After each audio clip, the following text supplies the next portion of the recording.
Oke, hari ini jumpa lagi bersama Pak Sadewo. Apa kabar Pak Sadewo? Kabar baik Mas. Alhamdulillah. Alhamdulillah sehat. Iya. Mana kabarnya? Sehat ya? Alhamdulillah Pak, baik. Baik sekali. Covid bikin puyeng juga sih selama bertahun-tahun, hampir 2 tahun lah Pak. Nah, sudah pernah ini Pak positif mungkin? Sudah pernah positif bulan Agustus 2020 kemarin sampai 1,5 bulan. Wow, itu. Dan alhamdulillah bisa sembuh sehat seperti sekarang ini. Alhamdulillah. Ya, saya berharap yang lain hati-hatilah, gitu, waspada. Tapi ya jangan panik, yang penting jaga imun, jaga kesehatan. Nah, panik itu yang bikin masyarakat itu sampai sekarang jadi malas gitu Pak ya. Soalnya kalau kita melihat pemberitaan yang ada itu seakan-akan tuh mencekam. Apalagi sekarang adanya PPKM yang selalu diperpanjang dan diperpanjang. Menurut panjenengan Kiamba mengenai PPKM ini kan bagaimana gitu? Dari masyarakat sendiri beberapa emang ya nggak apa-apa lah gitu, tapi banyak yang menjerit. Ya memang untuk memutus rantai penyebaran virus ini yang paling efektif ya kebijakan PPKM yang sekarang ini diberlakukan oleh pemerintah. Jadi harapan dengan PPKM itu warga bisa menahan diri, ada di rumah. Kalau memang tidak penting sekali, ya diharapkan jangan keluar rumah, biar virusnya putus. Memang dampak terhadap perekonomian sangat terasa. Tapi kalau virus ini masih ada di tengah-tengah kita, tidak sampai tuntas, itu masih mengancam untuk menyerang terhadap siapapun. Dan kalau itu muncul kembali, nanti PPKM lagi muncul, itu setengah-setengah muncul lagi PPKM lagi, itu malah menjadi tidak tuntas, dampak ekonomi akan menjadi lebih besar. Kita bersabar dulu sampai virus corona ini betul-betul habis, PPKM dibuka sehingga kegiatan ekonomi itu bisa berjalan berkepanjangan, tidak ada bahaya corona yang mengancam lagi. Jadi saya berharap kepada masyarakat, kami memahami dampak daripada PPKM ini terhadap ekonomi. Tapi kalau ini tidak dilakukan PPKM, masyarakat tidak taat terhadap PPKM, itu virus corona tidak tuntas, suatu saat akan muncul kembali, nanti juga akan mengganggu perekonomian lagi jika diberlakukan PPKM. Nah, kalau dari panjenengannya seperti itu atau dari pemerintah lah Pak ya. Tapi kalau dari masyarakat sendiri, ini saya mewakili netizen lah Pak ya, yang biasanya ramai di medsos gitu kan. Paling 2 bulan 3 bulan lagi COVID ini akan hilang kok gitu kan. Karena apa? Beberapa hari yang lalu pas kemarin itu ramai sekali, hampir setiap orang flu atau demam gitu. Itulah COVID gitu kan. Jadi setiap orang itu sebenarnya sih sudah merasakan COVID itu sendiri. Dan setelah itu pasti kebal. Kalau masyarakat bilang bukan karena PPKM kok, bukan karena vaksin kok. Emang kita itu kemarin udah kena semua. Kita menghindari COVID ini nggak bisa. Mau PPKM, mau apa itu percuma. Ini suara netizen Pak ya. Saya mewakili tersebut. Soalnya kalau saya sendiri, kalau melihat di lapangan dari masyarakat itu sendiri, memang PPKM itu kan cuman ada di publik gitu Pak. Kan nggak pernah sampai ke perkampungan atau ke pedalaman. Masyarakat itu seperti apa gitu kan. Saya juga membaca, jadi komentar netizen itu saya membaca. Apa yang disampaikan itu juga realita gitu, realistis, apa yang dialami, dan di tengah-tengah masyarakat itu apa yang disampaikan itu benar adanya. Nah, oleh sebab itu, supaya kebijakan PPKM berjalan efektif, artinya memang dengan tujuan memutus rantai penyebaran corona ini berhasil, tetapi di satu sisi kegiatan ekonomi itu tetap berjalan. Diharapkan khususnya pemerintah daerah pada kegiatan ekonomi tertentu, misalnya pasar, misalnya itu, berikanlah pendampingan oleh pemerintah biar kegiatan itu tetap berjalan, tetapi jangan sampai mengabaikan kesehatan. Jangan mengabaikan namanya bahaya mengancam virus corona. Tidak jadi masalah bahwa masyarakat tetap beraktivitas sebagaimana mestinya. Tapi itu ya jangan sampai dibiarkan begitu saja. Ketika nanti ada di antara mereka kena virus corona, itu kemudian pemerintah membuat kebijakan PPKM harus diperpanjang lagi, itu kan juga mengganggu perekonomian lagi. Ini kan sebenarnya sih kayak berat sebelah gitu kan Pak ya. Ada beberapa yang memang seakan-akan itu aduh kita dibiarin aja gitu ya. Misalkan kemarin yang demo pariwisata Pak ya, mati gitu kan. Memang saat ini emang bener-bener macet total gara-gara semua pariwisata itu ditutup. Nah juga kalau yang kena dampak paling banget menurut saya ini kayak pedagang pas malam hari gitu Pak ya. Itu kan tidak ada solusi untuk mereka. Dibeli enggak, tapi digusur iya gitu, suruh pulang. Padahal buka mulai jam 6, nanti jam 7, jam 8 suruh tutup. Itu loh Pak. Itu saya sangat tidak setuju. Ya. Sangat tidak setuju dengan pembatasan jam malam itu. Ya. Pedagang-pedagang biarlah berdagang sampai barang dagangannya habis. Betul. Tapi disitulah peran pemerintah. Apakah itu Satpol PP, apakah itu TNI, ataukah itu Polri, yang penting unsur pemerintah. Kelilinglah bagaimana mereka melakukan prokes, dicek mereka. Bila mana tidak prokes, ditegur, diingatkan supaya prokes kembali. Tapi biarkan dia berdagang.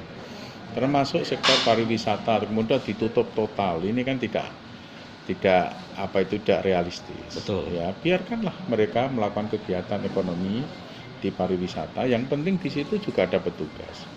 Jadi di mana satu kegiatan-kegiatan tertentu yang itu cenderung kerumunan, banyak orang berkumpul di situ, ya harus hadir pemerintah. Misalnya juga seni. Betul. Ya, tayuban, off semuanya. pas apa itu Ketoprak gitu. Ketoprak, wayang, apa saja seni di situ. Ini betul yang disampaikan jenengan Mas. Tidak adil. Pada sektor tertentu ini ditutup total, tapi pada kenyataannya yang lain dilonggarkan. Iya. Dilonggarkan itu justru mungkin hanya orang-orang kumpul yang tidak begitu produktif karena dia tidak bekerjanya kumpul-kumpul, itu dilonggarkan, dibiarkan.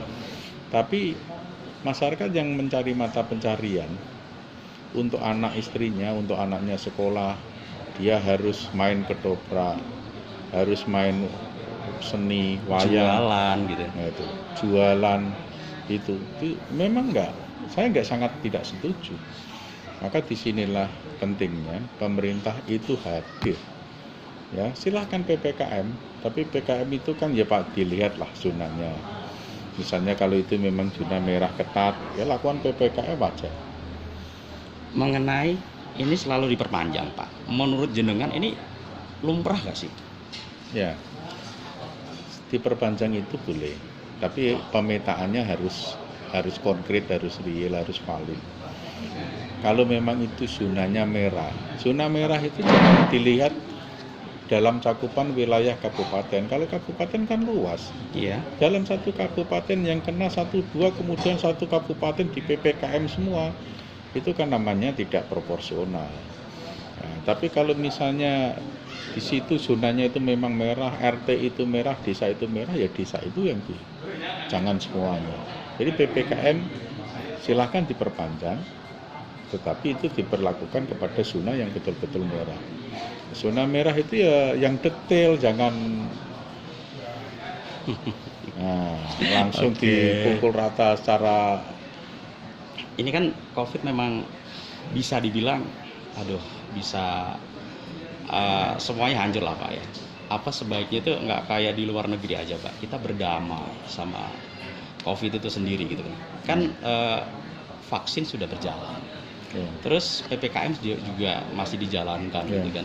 Masyarakat udah jenuh sebenarnya dengan apapun yang ada. Nggak peduli malah. Memang kemarin COVID meningkat. Tapi karena mungkin pengaruh cuaca juga gitu.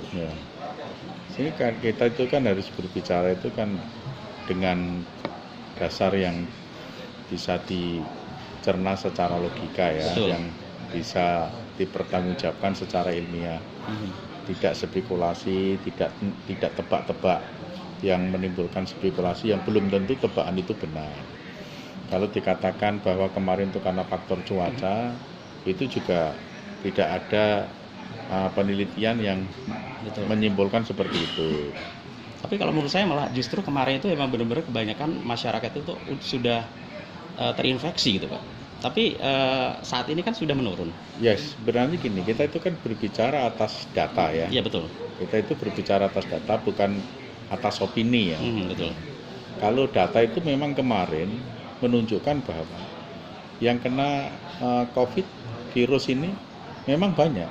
Hasil swab, hasil PCR, hasil antigen itu kan merupakan satu instrumen yang untuk kita tahu bahwa dia itu COVID atau tidak. Kalau sudah dilakukan itu dan faktanya memang positif, berarti itu memang kena. Data menunjukkan bahwa pada saat itu COVID naik, banyak yang meninggal, ya kan? Banyak yang meninggal. Arti kata banyak itu bukan berarti jumlah yang meninggal lebih banyak daripada enggak ya. Gitu. Itu faktanya seperti itu, di Kudus, di Pati, di mana saja seperti itu. Apalagi di kota-kota besar seperti Jakarta. Jadi kalau pemerintah ketika itu memperlakukan PPKM untuk di Jawa dan Bali, itu ya sangat rasional, itu kan sangat rasional. Jadi tidak bisa satu kebijakan pemerintah atas dasar opini, tapi harus data atas dasar data. Kalau sekarang ini kita lihat, bagaimana perbedaannya dulu dengan sekarang, memang menurunnya tajam. Betul. Nah itulah yang sekarang ini harus dikoreksi. Apakah PPKM itu juga harus diperlakukan secara keseluruhan seperti yang kemarin? Saat ini masih Pak. Nah, saat ini masih. Ataukah yang cukup merah pekat? Yang perlu kita kritisi adalah PPKM yang sekarang ini masih sama yang kemarin. Itu yang kita kritisi, itu yang tidak tepat. Karena sudah terjadi perubahan situasi, data itu sudah menurun. Melihat pemerintah sekarang, apa sih yang kurang sih Pak menangani COVID-19 ini? Menurut panjenengan? Menurut hemat saya, yang di luar dari perhitungan pemerintah, itu adalah ketersediaan oksigen. Oh iya, betul. Ketersediaan oksigen. Jadi kesannya pemerintah kurang cermat menghitung ketersediaan oksigen. Dari produksinya, kemudian distribusinya. Sehingga masyarakat itu sampai apatis terhadap pemerintah, terhadap kondisinya dia harus mengatasi kondisinya secara mandiri, tidak perlu berharap terhadap pemerintah, karena cari kamar buat rumah sakit ya tidak dapat. Betul sekali. Cari oksigen ya tidak mudah, ya lebih baik diatasi sendiri dengan cara-caranya sendiri. Tapi jenengan percaya nggak Pak kalau kemarin itu, kalau misalkan lihat rumah sakit kan full, penuh. Di luar ada tenda, di samping rumah sakit juga ada tenda untuk menyediakan pasien COVID-19 itu sendiri. Jenengan percaya nggak kalau yang di atas atau yang banyak kamar itu kosong? Saya nggak bisa mengatakan begitu ya. Saya nggak bisa mengatakan itu karena saya tidak bisa tahu secara langsung. Ya, tapi yang saya lihat pemerintah ini gagap. Pemerintah ini kayaknya mengambil langkah ini tidak siap begitu, tanpa konsep. Pokoknya begitu meledak langsung pasang tenda sekian. Tendanya itu dipakai atau tidak, dihitung kamarnya atau tidak, kemudian nanti dengan tenda itu fasilitas penunjangnya itu tersedia atau tidak, tenaga medisnya atau tidak. Pokoknya segera dibangun, didirikan tenda-tenda seperti itu terjadi di mana-mana. Iya, justru karena itu, menurut saya sih, ini opini saya sendiri gitu. Hal tersebut orang kurang maksimal tertangani. Banyaklah yang meninggal. Ya, memang faktanya seperti itu. Kita kan juga tahu di rumah sakit Sarjito itu, karena oksigen tidak ada, sekian puluh orang, 65 atau berapa meninggal. Ya kan, mungkin di Pati juga begitu, di daerah lain juga begitu, karena dia hanya menyiapkan tempat, tapi tidak menyiapkan instrumen yang lain, fasilitas penunjangnya, oksigen, fasilitas yang bukan penunjang, fasilitas yang vital tidak disiapkan juga. Sebenarnya oksigen ini kan fasilitas vital, ya kan, kebutuhan pokok. Betul. Mau di dalam kamar rumah sakit, mau di tenda, mau di mana saja. Yang terpenting itu tersedia oksigen, ya kan. Lah pemerintah itu yang dipikirkan dan yang dikerjakan lebih awal itu pasang tenda, tapi tidak begitu konsen terhadap oksigen. Harusnya apa? Tenda nanti dulu.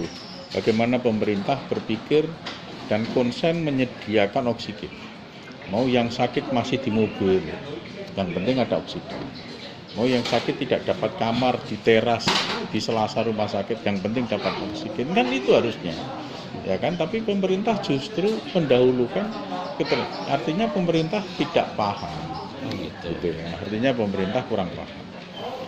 Oke, mengenai vaksin Pak ya, kan banyak masyarakat yang nggak mau divaksin karena lagi-lagi di media lah ya. Ada yang memang benar-benar media pure memberitakan vaksin aman. Ada juga yang memberitakan vaksin ini bahaya loh gitu. Saya katakan, ya. Saya sebagai pribadi katakan, ini testimoni saya, Betul. bahwa vaksin tidak begitu efektif, tidak bisa diharapkan aman. Oh, Ya, ini testimoni ini serius, dari saya. Pak? Karena dalam satu rumah saya, ya, itu saya semua udah vaksin, pembantu semua udah vaksin, 2 kali vaksin, tapi 3 pembantu saya nyatanya positif. Nyatanya positif. Jadi itu akurat. Jadi kalau pemerintah itu menekan, itu mengharuskan masyarakat untuk vaksin, tidak jadi masalah. Iya. Tapi ya tunjukkan bahwa vaksin ini betul-betul efektif. Gitu. Oke, luar biasa Bapak ini loh. Ini berani jujur gitu ya. Biasanya saya banyak loh, dia nggak tahu ada faktanya atau enggak. Pokoknya vaksin aja gitu. Serius Jadi Pak, berita-berita di media itu, baik media mainstream maupun medsos yang memberitakan bahwa sudah vaksin tapi sakit, sudah vaksin tapi positif lagi. Itu benar adanya berarti? Itu benar adanya. Benar adanya. Itu bisa saya anggap satu kebenaran. Karena di dalam rumah saya sendiri, 3 pembantu rumah saya itu sudah vaksin 2 kali tapi dia kena. Oke. Terima kasih waktunya untuk Bapak Sudewo. Semoga COVID ini segera berlalu. Sip. Oke. Terima kasih untuk Anda semuanya. Jangan lupa tonton terus video menarik di patinews.com. Assalamualaikum.